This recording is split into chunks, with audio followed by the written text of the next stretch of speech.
You know that feeling, right? You meet someone and boom, instant connection. Same sense of humor, love the same weird movies, just chemistry. It feels amazing. Oh yeah, that initial spark is fantastic, really exciting. But then you think about couples who maybe didn't have that huge initial spark, or maybe their hobbies changed over the years. Yeah. Life happened, you know? Mm-hmm. Yet somehow they seem stronger than ever. While maybe that first couple, the one with all the checks on paper, they're struggling. It makes you wonder, doesn't it? What's the That's right. actual glue? What's really holding things together underneath it all? Exactly. And that's what we're diving into today. We're looking at the bedrock of lasting relationships, shared values. Right, not just the surface stuff, but the deep down beliefs. We're going to unpack why these core beliefs are, well, just so much more fundamental than liking the same music. How they shape everything, your choices, your arguments. How you navigate the tough times. Yeah. And ultimately, how they build that foundation for a really deep, meaningful connection. So our goal here is to help you understand what values really are, why they matter so much, and, how you can actually use this idea to build stronger relationships yourself. Build them on purpose, on solid ground. Precisely. Ground that can handle life's inevitable storms. Okay, so let's start right there. We talk about compatibility, and like I said, people jump to hobbies. Oh, we both love hiking. Sure, the common interests. But what are values, really? Why do people call them the bedrock or the moral compass? That sounds much heavier than enjoying hiking together. It is heavier, in a good way. Values are those fundamental beliefs, the principles that actually guide how you live your life, your decisions, your actions, how you see the world. So like your internal rule book. Kind of, yeah. Think of it as your internal blueprint. It's what really drives you. Mm. And unlike hobbies, you might love skiing now, but maybe you get injured or just lose interest later. Right, hobbies change. Exactly. But core values, they tend to stick around. They're about what you believe is fundamentally important, not just what you find fun at the moment. So it's less, I value honesty as a concept, and more about how does that actually show up? Like, are you honest when it's difficult? Precisely. It's the living it out part, the day-to-day choices that reflect that belief. Okay. And these values, they come from all sorts of places, They can be cultural, like maybe a deep respect for elders that shapes how a family interacts. Mm-hmm. Like multi-generational households. Yeah, exactly. Yeah. Or they can be religious or spiritual. Mm-hmm. Maybe valuing forgiveness or service comes directly from your faith. Sure. Then there are ethical or moral values principles about right and wrong. Honesty, fairness, taking responsibility, stuff often taught early on. Things you learn growing up. Right. And values focused specifically on relationships themselves, like prioritizing loyalty or trust, or maybe really open communication is key for you. How you treat each other. Mm-hmm. And even socioeconomic background plays a role. A family might really emphasize hard work and saving money because of past experiences. Or the opposite, maybe focusing on giving back if they've been fortunate. Exactly. Your life circumstances really shape what becomes important. Okay, that makes sense. So let's take that cooking example. A couple loves cooking together. That's the hobby. Right. But why do they love it? If one person sees it as, this is our sacred family time, connecting over a meal. Nurturing the connection. Yeah. And the other sees it more as, this is my creative zone, my chance to experiment and impress. Personal expression. The underlying values are actually pretty different, even though they're doing the same activity. Absolutely. And that difference, if you don't talk about it or understand it, could easily become a point of friction later on.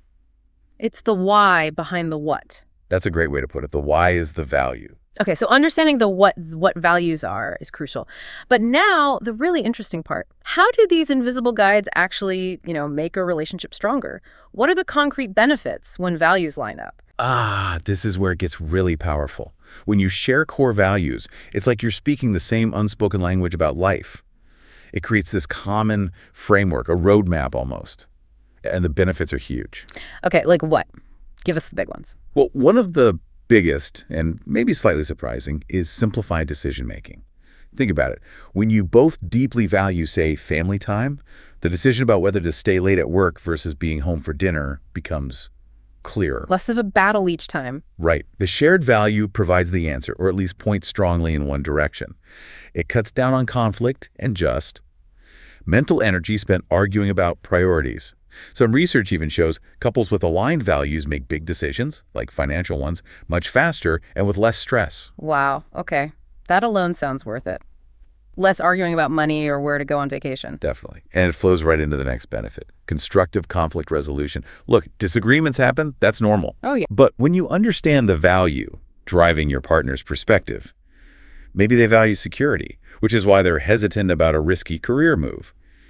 You can approach the conflict with empathy. Instead of just thinking they're being difficult or stubborn. Exactly. You move from attacking the person to understanding the principle. Okay, I get why security is so important to you. Let's figure out how we can pursue this opportunity while addressing your need for security. It changes the whole dynamic. So you're solving the real problem, not just the surface argument. You got it. You're digging deeper, addressing the underlying values clash. How do people actually do that in the heat of the moment, though? It sounds good in theory. It takes practice, but it often involves really listening, active listening, and trying to genuinely see it from their side, knowing their values. If your partner values, say, independence, maybe their need for space when stressed isn't a rejection of you, it's them living their value. Understanding that diffuses things. Okay, so it requires that empathy piece. Absolutely. And that leads to stronger bonds and a shared identity. When you rally around shared values, it creates this sense of us. This is what we stand for. It's incredibly unifying. A team feeling. Definitely. And for parents, wow, shared values are critical for guiding parenting. If you both value fairness, explaining to your kids why one sibling needs extra help with homework makes sense to everyone. It builds understanding, not jealousy. And it gives the kids a clear moral compass, too, right? Consistency. A huge advantage. They get a consistent message about what matters. Think of it like an unspoken family constitution. It guides everything. A family constitution. I like that. Is that usually explicit, like written down, or more felt? Mostly felt, built over time through conversations and actions. But, some couples do find it helpful to actually sit down and list their top values and talk about them. Yeah. Making the implicit explicit can be really powerful. I can see that. And this alignment, this constitution, it massively boosts resilience and adaptability. Life throws curveballs, job loss, health scares. Right. When you're grounded in shared values, you face those things as a team. You know what matters most. So you can adapt and support each other without the stress tearing you apart. You have a shared North Star to navigate by. So it's not just about making the good times better, but about surviving the hard times together. Critically important. Oh. And finally, all of this fosters deeper intimacy and purpose. Talking about what you truly value, your hopes based on those values. That requires vulnerability. Get 'em real. Totally. And working together towards goals that reflect those shared values. Maybe saving for a house because you value stability, or volunteering because you value community, creates this incredible shared sense of meaning and accomplishment. It's not just sharing a life, but sharing a purpose. Beautifully put. It transforms the relationship into something much richer, more meaningful, and way more durable than just, enjoying the same TV shows.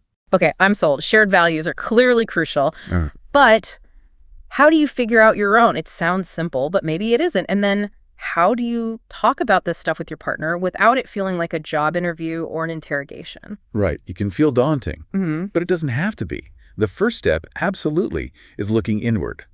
Introspection. Figuring yourself out first. Yeah.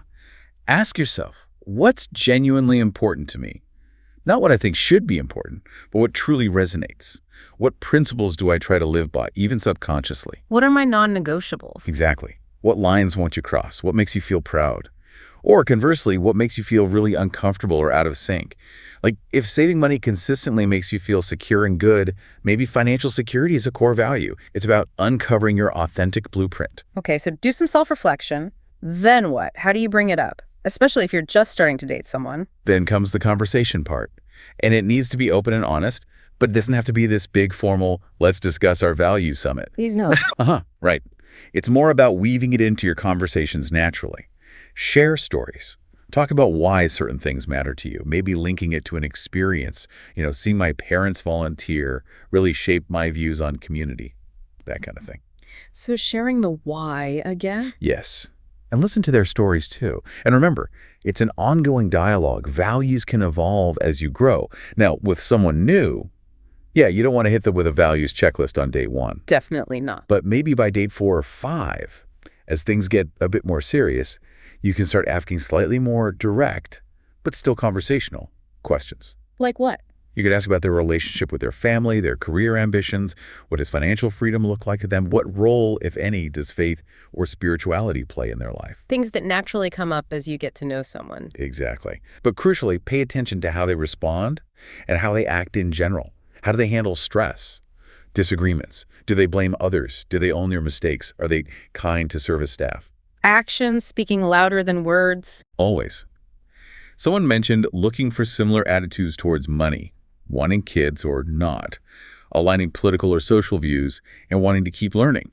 It's about observing the whole picture. Right, because anyone can say they value something. The real question is, do they actually live it? Especially when it's inconvenient. That's the acid test. That nails it. Consistency between words and actions is everything. That's where you see if the values are real or just talk. Okay, but what if you do this? You have the conversations, you observe, and you find real differences, maybe significant ones. Is it automatically a deal breaker?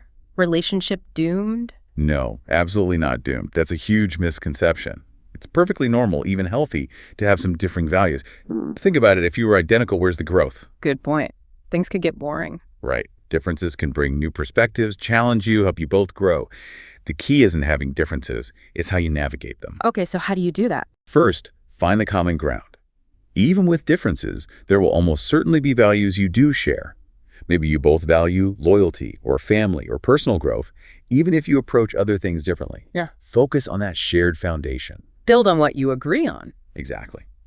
Second, learn to compromise effectively. And this isn't about one person always giving in or abandoning their core principles.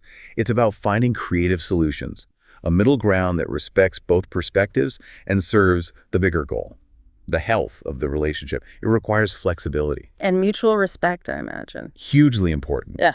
Which leads to the next point. Respect each other's perspectives. Really try to understand why your partner holds that value, even if you don't share it. Acknowledge their feelings as valid. That validation builds so much trust. Even if you disagree. I see why that's important to you, even though I feel differently. Precisely that. Now, this can feel like hard work sometimes. It's not always easy or effortless. Yeah, it sounds like effort is involved. It is. But there's this really interesting idea called spiritual partnership. And it's not necessarily religious. It's about seeing your relationship as a partnership between equals, specifically for the purpose of mutual growth. Okay, tell me more. It means you commit to creating a safe space where you can both be vulnerable, explore your own issues, and learn from each other.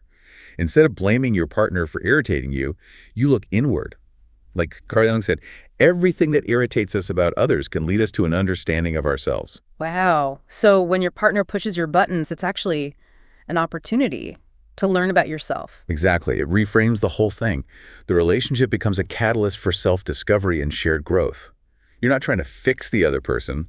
You're focused on your own growth and supporting theirs. That's a really different way of looking at partnership, much deeper than just sharing bills and vacations. Much deeper. And that mindset, that commitment can apply anywhere. Romance, family, friendships. The goal is real intimacy and honesty, even when it's tough. Because the toughness signals growth. Right. And alongside that mindset, you need to live your shared values daily. Don't just talk about them. Weave them into your routines, your decisions. If health is a value, maybe you cook healthy meals together or go for walks. Make them active. Walk the talk. And finally, review and adapt. People change, life changes. Your values might deepen or shift slightly over time. So make it a point to check in periodically, maybe once a year or after a big life event. Just talk. Yeah. Are we still aligned? Are our goals still reflecting our shared values? Keeps the foundation strong but flexible. Exactly.